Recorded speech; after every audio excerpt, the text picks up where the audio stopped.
اس موضوع میں دلچسپی لیں. آپ نے ابھی اپنے ملک واپس جانا ہے اور 15 دنوں کے بعد وہاں بڑا ماحول گرم ہوگا, ٹھیک ہے, پھر آپ نے بھی متاثر ہو جانا ہے.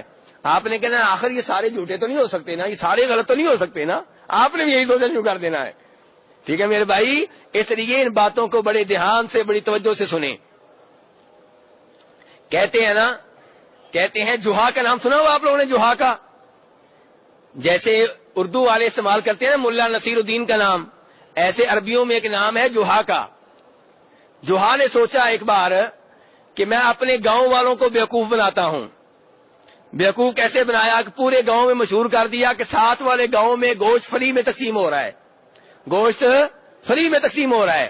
یہ مشہور کر کے خود اس راستے پہ آ کے بیٹھ گیا جس راستے سے گزر کے لوگوں نے اس گاؤں میں جانا تھا کہ لوگوں کا تماشا دیکھتا ہوں کہ اب کیسے بھاگیں گے. وہاں پہ بیٹھ گیا, جو بھی گزرتا بھی کہاں جا رہے ہو, یار گاؤں گوشت فری میں تقسیم ہو رہا ہے, ادھر جا رہے ہیں.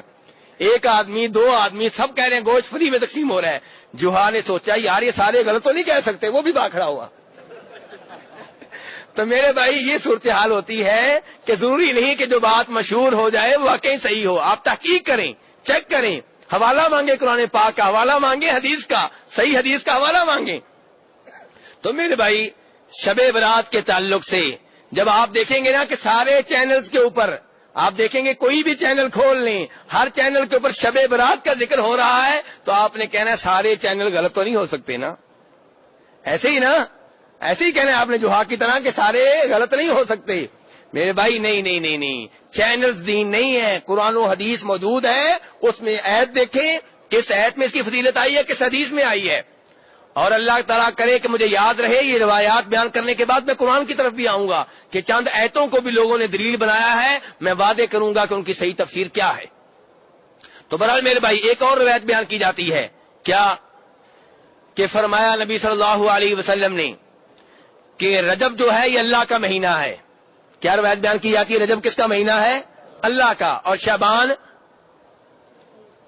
میرا. اللہ کے رسول کہتے ہیں میرا. بھئی آپ نے سنی ہے, یہ کیوں نہیں تعاون کرتے میرے ساتھ, اب بیان تو کریں نا کہ رجب اللہ کا مہینہ, شعبان میرا مہینہ, اور رمضان میری امت کا مہینہ. یہ روایت بھی بیان کی جاتی ہے تاکہ لوگ جو ہیں وہ رجب میں بھی بدعات کریں اور شعبان میں بھی بدعات کریں. میرے بھائی یہ روایت بھی من گھڑت ہے, اسی لیے امام ابن الجوزی نے اس کو اپنی اس کتاب میں جگہ دی ہے جس کا نام ہے الموضوعات. کیا مطلب, من گھڑت روایتیں, کتاب کا نام کیا ہے, من گھڑت روایتیں, انہوں نے جمع کر دی ہیں تاکہ لوگ ان کے فتنہ سے بچ سکیں. تو میرے بھائی یہ من گھڑت روایت ہے, اور اس کے معنی کے اوپر بھی غور کر لیں. یہ کیسے ہو سکتا ہے کہ جو مہینہ اللہ کا ہو وہ اللہ کے رسول کا نہ ہو. اللہ کے رسول تو اللہ کے تابع ہیں, جس مہینے کے بارے میں اللہ نے کہہ دیا میرا مہینہ ہے وہی مہینہ اللہ کے رسول کا ہوگا. یہ کوئی برابر کی 2 ہستیاں نہیں ہیں, بلکہ اللہ کے رسول اللہ کے نیک بندے ہیں, سب سے افضل, سب سے اعلیٰ, لیکن اللہ کے کیا ہیں, بندے ہیں. جو چیز اللہ کو پسند ہے وہی اللہ کے رسول کو پسند ہے, جو چیز اللہ کو محبوب ہے وہی چیز اللہ کے رسول کو محبوب ہے. میرے بھائی آخری 2 روایتیں جو من گھڑت اور جن کا من گھڑت ہونا بالکل واضح ہے شب برات کے تعلق سے. کہتے ہیں جی اللہ کے رسول نے کہا تھا جناب علی سے کہ علی جو شعبان کی 15ویں رات کو 100 رکعتیں پڑھے. کتنی رکعتیں, آپ میں سے کس نے پڑھی ہوئی ہیں 100 رکعتیں؟ شعبان کی 15ویں رات کو ہے کسی نے پڑھی ہو؟ کوئی بھی نہیں ہے. جو ایک بھائی مل گیا جی, وہ ادھر بھی بھائی ہیں. چلیے سنیں یہ روایت کہ آپ نے جناب علی سے کہا کہ شعبان کی 15ویں رات کو جو 100 رکعتیں پڑھے اور ہر رکعت میں سورہ فاتحہ کے بعد 10 بار سورۃ الاخلاص پڑھے, قل اللہ احد. کتنی دفعہ ہوگی سورہ اخلاص 100 رکعتوں میں, کتنی دفعہ ہو گئی؟ 1000 بار. کتنی دفعہ ہو گئی؟ 1000 بار. فرمایا اس انداز سے 100 رکعتیں ادا کرے. تو فرمایا اے علی کہ جو یہ کام کرے گا اللہ تعالیٰ اس کی ہر اس حاجت کو پورا کر دیں گے جو اللہ سے مانگے گا. جو بھی اللہ سے مانگے گا اللہ پورا کر دیں گے. اس نے 100 رکعتیں ادا کی ہیں. امام ابن الجوزی نے اس روایت کو اپنی اس کتاب میں جگہ دی ہے جس کا نام کیا ہے, الموضوعات. امام سیوطی نے اس کو جگہ دی ہے اس کتاب میں جس کا نام ہے العالی المصنوعہ، یہ بھی من گھڑت روایتوں کے بارے میں ہے. شوکانی نے بھی اس کو اس کتاب میں جگہ دی ہے جو من گھڑت روایتوں کے بارے میں ہے. ابن القیم نے اس کو جگہ دی ہے المنار المنیف میں، یہ بھی ضعیف اور من گھڑت روایتوں کے بارے میں ہے. 4 اماموں نے اس روایت کو اپنی ان کتابوں میں جگہ دی ہے جو من گھڑت روایات کے لیے مخصوص ہیں. اور ابن جوزی کہتے ہیں کہ ہمیں کوئی شک نہیں ہے اس روایت کے من گھڑت ہونے کے بارے میں.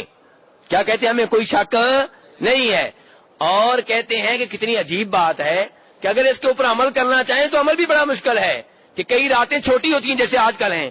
کہتے ہیں چھوٹی راتوں میں 100 رکعتیں ادا کرنا 10 دفعہ سورہ اخلاص پڑھ کے فجر تک یہ ویسے ہی مشکل ہو جائے گا. اگر صحیح طرح ادا کی جائیں جیسے نماز پڑھنے کا حق ہوتا ہے تو یہ ویسے ہی مشکل ہو جائے گا. اور امام ابن القیم کہتے ہیں کہ اگر کوئی آدمی ایسا ہے جس کے پاس حدیث کا تھوڑا سا بھی علم ہے، وہ اس روایت سے دھوکہ کھاتا ہے اور اس کو اوپر عمل کرتا ہے تو لگتا ہے کہ اس نے صحیح معنوں میں حدیث کا علم حاصل نہیں کیا، اس نے حدیث کے علم کی بو صحیح معنوں میں نہیں سونگی. اور میرے بھائی آخری روایت کیا بیان کی جاتی ہے کہ جو شعبان کی 15ویں رات کو 12 رکعتیں ادا کرے، کتنی؟ پہلے کتنی تھی؟ 100، اب تھوڑی سی ڈسکاؤنٹ ہو گئی ہے. کتنی ادا کرے؟ 12 رکعتیں. اور ہر رکعت میں سورہ فاتحہ کے بعد 30 بار پڑھے سورہ اخلاص. ہاں جی، بات ادھر ہی آ گئی ہے. چلو 30 دفعہ پڑھے سورہ اخلاص تو اس کو کیا ملے گا؟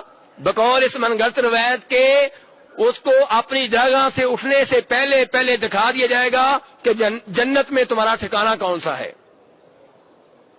اس روایت کو بھی امام الجوزی نے اپنی کتاب الموضوعات میں جگہ دی ہے اور سیوطی نے بھی اپنی اس کتاب میں جو من گھڑت روایات کے لیے ہے. تو میرے بھائی یہ ساری روایات کیا ہیں؟ من گھڑت ہیں. اس قابل نہیں ہے کہ ان کی وجہ سے آپ شب برات کو قیام کریں، شب برات حلوہ تقسیم کریں، کھانے بنا کے تقسیم کریں. وہ دن عام دنوں کی طرح ایک دن ہے، جو عبادات آپ پہلے سے کرتے ہیں ویسے اس رات بھی کریں، اس دن بھی کریں، لیکن خاص طور پہ اہتمام کرنا یہ قرآن و حدیث سے ثابت نہیں ہے. لیکن وہ لوگ جو اس کے قائل ہیں ان کی ایک دلیل رہ گئی ہے.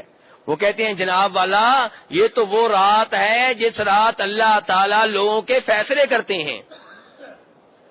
سنا ہوا کہ نہیں سنا ہوا؟ اسی لیے کہتے ہیں شب برات. برات کے فیصلے ہوتے ہیں، آپ کی قسمت کے فیصلے ہوتے ہیں. جی ہاں. تو میرے بھائی اس کی کیا حقیقت ہے؟ میرے بھائی آئیے قرآن پاک سے پوچھ لیتے ہیں. قرآن پاک سے پوچھ لیتے ہیں کیا یہ کہنا کہ جس رات فیصلے ہوتے ہیں وہ شعبان کی 15ویں رات ہے، کیا یہ کہنا ٹھیک ہے؟ آئیے قرآن پاک سے رابطہ کرتے ہیں.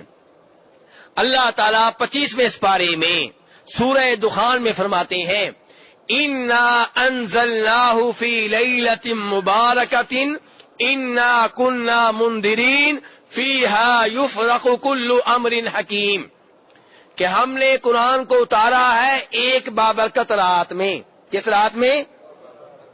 یہ نہیں بتایا کون سی رات ہے. 25ویں سپارے میں سورہ دخان میں یہ نہیں بتایا کون سی رات ہے. اللہ کہہ رہے ہیں ہم نے قرآن کو نازل کیا ہے ایک بابرکت رات میں. اور آگے فرماتے ہیں اللہ تعالیٰ فیہا یفرق کل امر حکیم، اسی بابرکت رات میں، جس رات میں قرآن پاک نازل ہوا ہے، اسی بابرکت رات میں حکمت والے کاموں کے فیصلے ہوتے ہیں. فیصلے کس رات ہوتے ہیں؟ جس رات قرآن پاک نازل ہوا ہے. فیصلے کس رات ہوتے ہیں؟ اور اللہ نے یہ نہیں بتایا اس جگہ 25ویں سپارے میں سورہ دخان میں کون سی یہ رات ہے، لیکن یہ بتا دیا ہے کہ جس رات فیصلے ہوتے ہیں یہ وہی رات ہے جس رات قرآن پاک نازل ہوا ہے. یہ بتا دیا نا قرآن پاک نے. اب ہم چلتے ہیں 30ویں سپارے میں، بلکہ اس سے پہلے آپ آ جائیں دوسرے سپارے میں کہ اللہ تعالیٰ بتاتے ہیں کہ کب نازل ہوا قرآن پاک. فرمایا شہر رمضان الذی انزل فیہ القرآن. اللہ کہتے ہیں جس مہینے میں قرآن نازل ہوا وہ تو رمضان کا مہینہ ہے. لوگ کہہ رہے ہیں جی شب برات کس مہینے میں؟ شعبان میں. اور اللہ تعالیٰ نے 25ویں سپارے میں سورہ دخان میں کہا کہ جس رات قرآن پاک نازل ہوا ہے اسی رات فیصلے ہوتے ہیں. اور قرآن پاک کب نازل ہوا؟ اللہ نے پہلے دوسرے سپارے میں فرما دیا رمضان کے مہینے میں نازل ہوا. یا اللہ رمضان کے مہینے کی کس رات میں نازل ہوا؟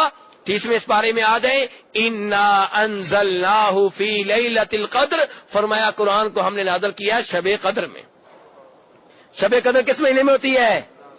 رمضان میں رمضان کی آخری 10 دنوں کی جو طاق راتیں ہیں یہ شب قدر بنتی ہیں، کبھی یہ کبھی وہ، کبھی 21ویں، کبھی 23ویں، کبھی 25ویں، کبھی 27ویں، کبھی 29ویں۔ میرے بھائی اب آپ ایمانداری سے مجھے فتوا دیں کہ جس رات فیصلے ہوتے ہیں وہ شعبان کی رات ہے کہ رمضان کی رات ہے؟ رمضان کی رات ہے۔ ایتیں میں نے پڑھ دی ہیں، حوالے میں نے آپ کو دے دیے ہیں۔ اللہ تبارک و تعالی ہمیں ہر قسم کی بدعات سے بچائیں اور قرآن و حدیث کے اوپر عمل کرنے کی توفیق عنایت فرمائیں۔